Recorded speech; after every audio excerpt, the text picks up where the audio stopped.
Atuk refers to a sort of Hollywood urban legend linked to a never-made screenplay. This one went through several revisions and various famous actors over the years, but the film was never made. In this video, we will see why.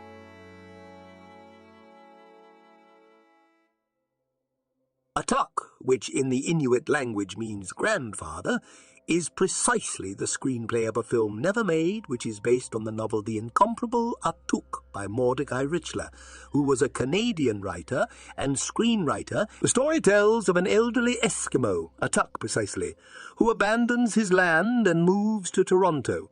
Through the absurd situations in which the protagonist finds himself, the author compares and highlights the differences between the Eskimo population and that of the modern and overcrowded Canadian city. In the early 1980s, some film companies became interested in Atuk's story and began to propose it to various screenwriters and actors to make films. As often happens, film scripts do not always remain faithful to the original story. The setting was moved from Toronto to New York, and the main character also underwent changes. The old and wise Inuit protagonist of the story became a simple and funny Eskimo. According to urban legend, some demonic spirits, typical of Inuit mythology, did not accept this change, considered almost blasphemous, and cast a curse. The curse is that whoever had that script in their hands would not have had a long life. The first actor who was offered the part was John Belushi, who was thrilled to be able to play the character of Atuk. It is said that Belushi began to study the script scrupulously, repeating to many of his friends how happy he was to participate in the film.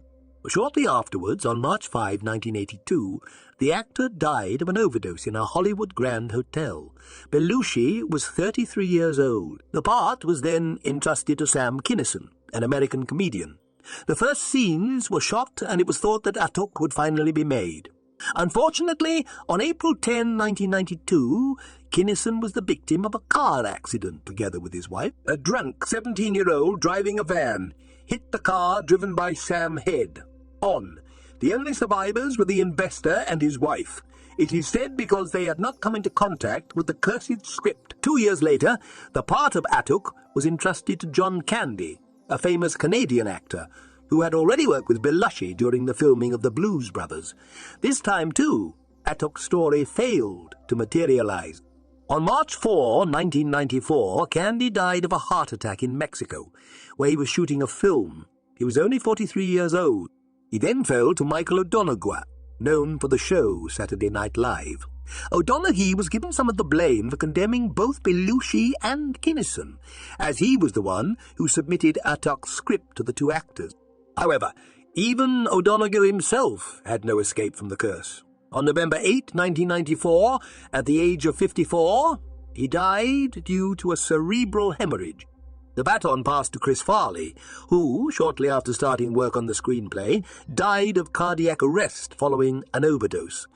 It was December 1997, and Farley was only 33 years old, just like Belushi. Atuk reached Philip Hartman, known mainly for being the voice of Troy McClure in the American version of The Simpsons created by Matt Groening. It goes without saying that this time, too, Atuk's story never saw the light.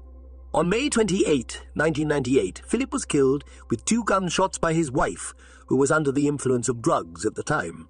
Matt Groening paid homage to his deceased friend by naming the protagonist of Futurama Philip J.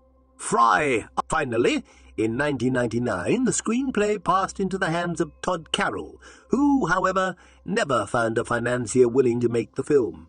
To date, Atuk's script has not yet come to life, and probably, given all these unpleasant events, it never will. Many say that the script was auctioned on eBay, but apparently no one was brave enough to buy it. It should be noted that in the story of the curse of Atuk, there is nothing concrete or scientifically proven about a real curse. However, even today, knowing what happened to the main protagonists who came into contact with the main protagonists who came into contact with the manuscript raises a certain degree of sensitivity. And what do you think? Simple coincidences? Or there is something concrete? Subscribe to the channel.